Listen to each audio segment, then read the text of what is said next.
안녕하세요. 셰프크루 대표 젤입니다. 얼마 전에 한국에서 만났던 호주 출신 요리사분들의 굉장히 이제 흥미로운 이야기들을 여러분께 전해드리려고 합니다. 그때 이야기했던 것들이 미국이나 호주나 캐나다 등 요리 유학을 하고 한국으로 돌아와서 일하는 요리사들을 약간 어떤 시각으로 바라보는가, 막 이런 주제로 막 얘기를 한번 했었었는데, 몇 가지 케이스로 모든 걸 판단할 수는 없겠지만 흥미로운 이야기라서 여러분들께 들려드리려고 합니다. 뭐 미국이나 캐나다, 일본, 유럽 등의 이야기는 제가 오늘은 하지 않을 거고, 호주 요리 유학생들 바라보는 한국의 요식 산업의 관점에서 이야기를 해드리려고 해요. 요리대학교를 막 졸업하고 뭐 돌아왔거나 뭐 졸업 후에 뭐 1년, 2년 정도의 요리사분들이 오늘 주제에 해당되는 분들입니다. 일단 대체적으로 호주에서 경력을 쌓고 온 사람들에 대해서 긍정적인 표현을 굉장히 많이 씁니다. 사실 요리 유학에 있어서 학교를 다니면서 일을 병행할 수 있는 나라도 많이 없고, 동양인들에 대한 뭐 고용 차별이나 편견이 없는 국가도 약간 드물죠. 유학을 마치더라도 풀타임으로 일을 할 수 있는 나라도 굉장히 제한적이라, 이 모든 걸 다 갖춘 이제 호주 요리 유학생들이 타국 학생들보다 경력적으로는 굉장히 우수하다고 할 수 있어요. 아니, 약간 어찌 보면 뭐 레벨 자체가 아예 다르게 되는 경우도 허다하죠.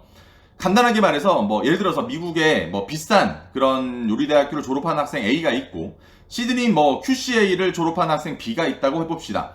뭐 A라는 학교는 2년 동안 학교 공부와 수업을 들었고, 뭐 학비는 한 2억 정도 가까이 되는 거예요. B라는 학생은 2년 동안 미쉐린급 혹은 뭐 호주의 헤드 파인다이닝에서 주 3일을 꾸준하게 일하고 학교 다니면서 막 6개월에 풀타임까지 했던 학생이 있다고 칩시다. 뭐 요 학비는 한 2,500만 원 정도 하겠죠.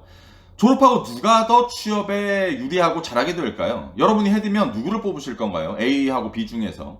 뭐 인성, 개성, 취향 이런 객관적 지표가 있을지는 모르겠지만, 바로 업장에서 한 몫을 해내야 되는 상황이라면 학교 간판이 어떻고 유명하고 학위가 어떤 걸 다 떠나서 뭐 상업적 주방에서 경력인 0인 사람보다 경력 2년인 사람을 우선적으로 뽑게 되겠죠.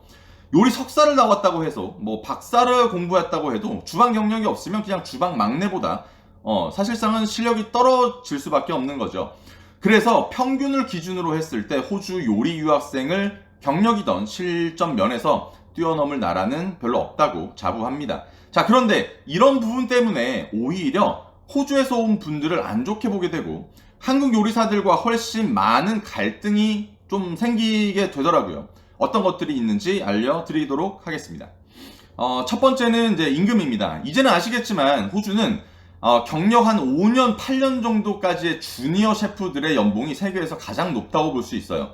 졸업생 중에 뭐 2년차, 지금 뭐 조금 잘 나가는 셰프크루 요리사가 8만 불 정도 받는데 아마도 우리나라보다 한 2배 이상은 많이 받을 겁니다. 이러니 한국을 돌아가면 더 많은 시간을 일해야 되고 1년에 뭐 4주가 유급 휴가인 호주에서 반면에 한국은 휴가도 많이 별로 없죠.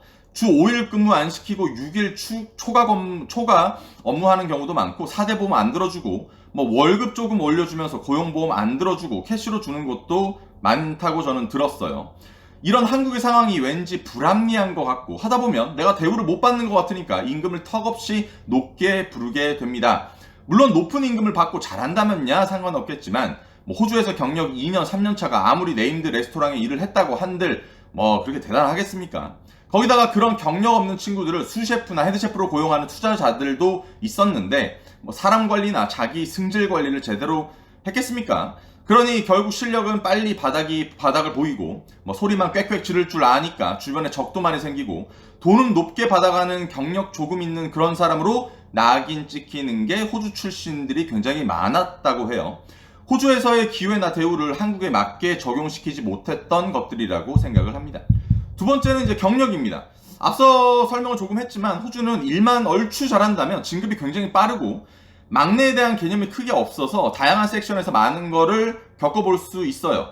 뭐 한업장에서 인정을 받는다면 보통 2년 안에 학생들도 뭐 CDP를 달거나 주니어 수를 다는 케이스도 심상치 않게 볼 수가 있습니다. 한국의 시야로 본다면 있을 수 없는 일이겠지만 호주 같은 경우는 요리사 임금이 높아서 한 사람이 제대로 한 몫을 해내야 되고 굉장히 압박도 많이 줍니다. 대신 그만큼 따라갈 수 있을 정도로 다양한 걸 배우게 되죠. 우리나라처럼 막내부터 올라간다, 뭐 설거지부터 시작한다라는 개념이 아닙니다. 예를 들어서 5성급 호텔의 조식 뷔페를 본다면 우리나라 호텔 같은 경우 막 10명 이상의 요리사들이 일하는 반면 호주에서는 평균 한 4, 5명 정도 일하는 것 같아요.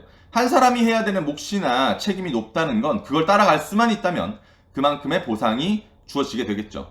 그래서 학교 경력 포함 경력 한 2년, 3년 차 분들이 뭐 콧대가 높아지거나 약간 곤조를 부르기 시작하거나 자기 세상 속에서 헤어나오지 못하고 우쭐대는 경우도 많아요. 그 자신감과 적은 경력이 고용주에게 좋게 비춰질 수 있지만 결국 이런 얇은 뿌리는 금세 미천을 드러내게 되어 있죠. 이런 경우가 참 많았던 걸로 알고 있습니다. 세 번째는 이제 차이입니다. 뭐 국내에서 요리를 했던 분들과의 차이, 다른 나라에서 요리를 했던 분들과의 차이, 다른 사회생활과 문화를 경험했던 차이, 이런 차이들을 서로 인정하고 받아들이면서 좋은 환경에서 일했다는 걸 본인의 능력으로 착각은 하지 말았으면 좋겠어요. 그리고 작은 걸 부풀려서 크게 만드는 분들도 많이 계신데 항상 위에는 그 위가 있고 능력자 분들 위에는 초능력자 분들이 있다는 그런 약간 겸손함은 조금 갖추시길 원합니다. 요리를 하다 보면 계속해서 부족함을 느끼는데 이 요리라는 분야가 끝이 없어서 새로운 분야 것들을 계속해서 경험해 봐서 그런 거죠. 항상 뭐 부족하고 항상 겸손하면서 살라는 이야기는 아닙니다. 스스로에게 자신 있는 분야면 당연하게 당당해야 되고 단점은 과리되 장점은 부각시켜야 하는 게 사회생활이니까요. 하지만 작은 것을 부풀리다 보면 언젠가는 뽀록이 납니다. 예전 1세대 스타 셰프님도 다 겪었던 문제이고 실수한 부분이라고 생각을 해요.